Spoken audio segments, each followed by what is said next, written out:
समाज का काम है आपको बर्बाद करना और भटकाना। अगर आपका कोई शुभचिंतक है तो वो है माँ बाप। तो तीन लोगों से तो बहुत बच के रहिए जो आपके घर के खिलाफ आपको बताते हैं। आदमी को पहचानना है ना, तो उसको ये देखो कि इसके माँ बाप के प्रति कैसा रवैया है। डेली सुबह उठकर शुक्रिया कहा करो अपने माँ बाप का पैर छूकर। भगवान उतर आए और माँ बाप कहते चला दो गोली तो चला दो।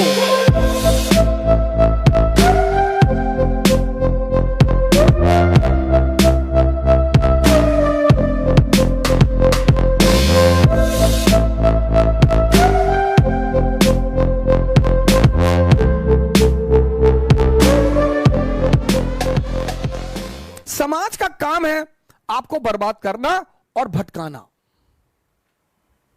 यह समाज का धर्म है।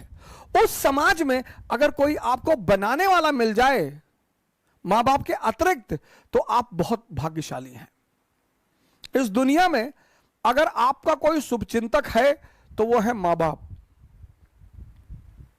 सबके साथ। लेकिन होता क्या है, वो कठोर होते हैं हमारे प्रति। जो भी शुभचिंतक होगा वो कठोर होगा, जिसको शोषण करना होगा वो मृदु होगा।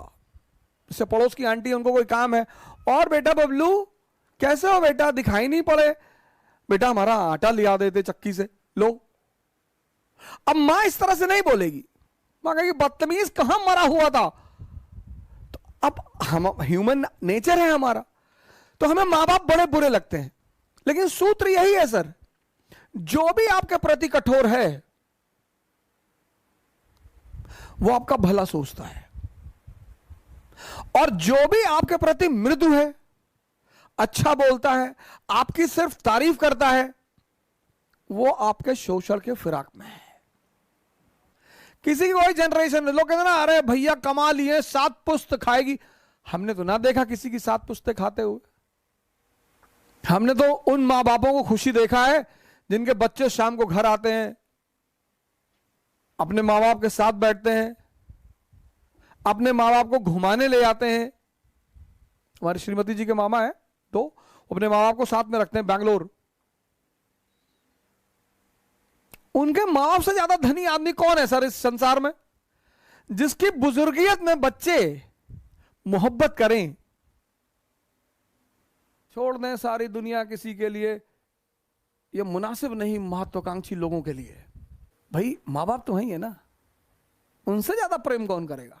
हाँ, वो अगर आपको छोड़ दें तो चिंता का विषय है सर, तब तो दुखी होने का विषय है सर।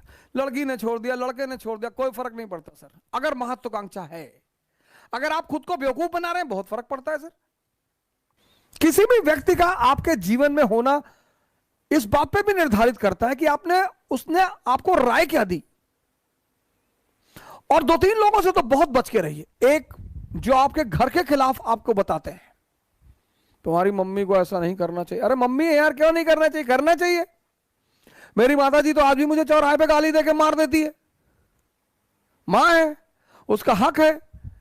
आज भी मैं आता हूं बाहर तो कहती कायदे से गाड़ी चलाना, और हवाई जहाज में वो सीट बेल्ट बांध लेना जी, और ज्यादा नेता मत बनना, खिड़की से नीचे मत झांकना जी, खिड़की बंद रहती है। हाँ तो हमें पता है बंद रहती है। मां है सर। 7 महीना मैं रहा ऋषिकेश में सर, मेरा अटेम्प्ट खत्म हो गया, सबने मेरा साथ छोड़ दिया सर, सबने। मैं पैसे 1-1 रुपए के लिए मोहताज हो गया। मेरे एक मित्र हैं, 100 रुपए मांगने पे नहीं दिया उन्होंने सर। लेकिन मेरे पिताजी आते थे ऋषिकेश, मुझे पैसा दे देते। मैं उनसे कहता था मैं अब कुछ करूंगा नहीं, मैं पैसा कमाऊंगा, तुम्हारी बुढ़ापे की गारंटी बनूंगा, मैं कुछ नहीं करूंगा। तो बोले यार हम तुमसे कुछ कहते हैं, लेकिन जब तक मैं जिंदा हूं तब तक मैं आकर तुमको पैसा देता रहूंगा।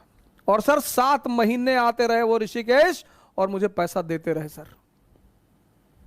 और कभी कभी तो लोगों को भेजते थे मुझसे मिलने के लिए कि जाओ ऐसे कह देना घूमने आए थे, कुछ पैसा दे आना। ये होते हैं माँ बाप।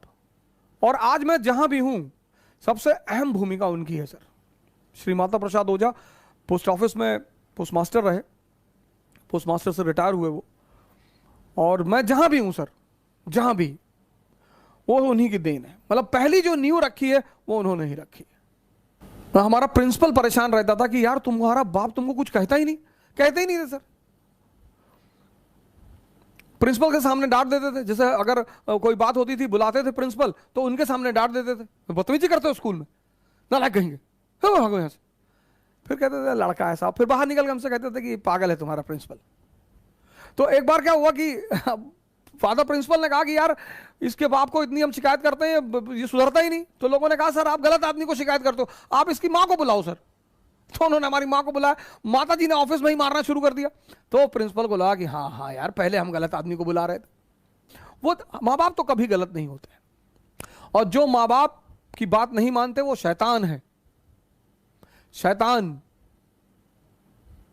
लेकिन हाँ कभी कभी ऐसा होता है कि माँ बाप हमें समझ नहीं पाते, तो लड़ने की क्या जरूरत है सर?